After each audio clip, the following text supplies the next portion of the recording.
আগামী 12ই ফেব্রুয়ারি নির্বাচনে জনগণ আধিপত্যবাদকে লাল কার্ড দেখাবে বলে মন্তব্য করেছেন জামায়াতে ইসলামীর আমির ডাক্তার শফিকুর রহমান।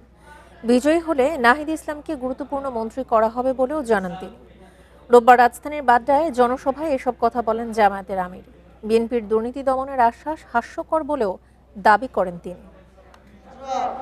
দুর্নীতিবাজরা তাদের ভাগ বাড়ানোর জন্য এখনো 4-5 জন করে প্রার্থী দিয়ে আছেন। দেশব্যাপী গণসংযোগ ও প্রচারণা শেষে রোববার সকালেই ঢাকায় 11 দলীয় ঐক্যের জনসমাবেশে যোগ দেন জামায়াতের আমির। ঢাকা 11 আসনের প্রার্থী এনসিপির আহ্বায়ক নাহিদ ইসলামের সমর্থনে সভায় যোগ দেন জোটের অন্যান্য নেতারাও। জুলাই সনদ প্রশ্নে আপোষ হবে না বলে জানান বাংলাদেশ খেলাফত মজলিসের আমির মামুনুল হক। জনগণের অধিকার নিয়ে কেউ খেলতে পারবে না বলেও হুঁশিয়ারি দেন তিনি। বাংলাদেশে এই প্রথম বার্জার 1 কোটি মালসেন, 1 কোটে পারফেকশন। জুলাই বিপ্লবের প্রশ্নে কোনো নমনীয়তার সুযোগ নাই, আপোষের সুযোগ নাই।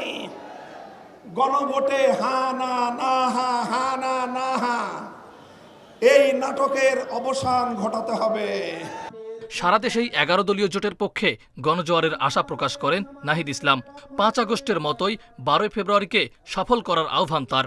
বাংলাদেশকে বিপদগ্রস্ত করার পরিকল্পনা নিয়ে গেছে, সেই প্ল্যান পরিকল্পনাকে আমাদেরকে পরাজিত করতে হবে আগামী 12ই ফেব্রুয়ারি। বাংলাদেশকে দখলদার মুক্ত, আধিপত্যবাদ মুক্ত, সন্ত্রাস মুক্ত করতে হবে আগামী 12ই ফেব্রুয়ারি।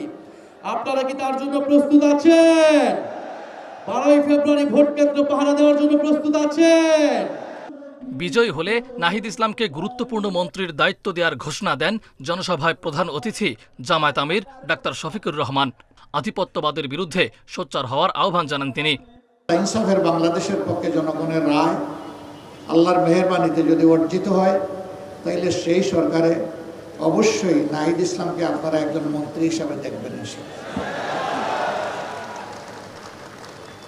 আমরা হাতে হাত ধরে একসাথে কাজ করব, তবে শুধু 11 আসনের জন্য নয়।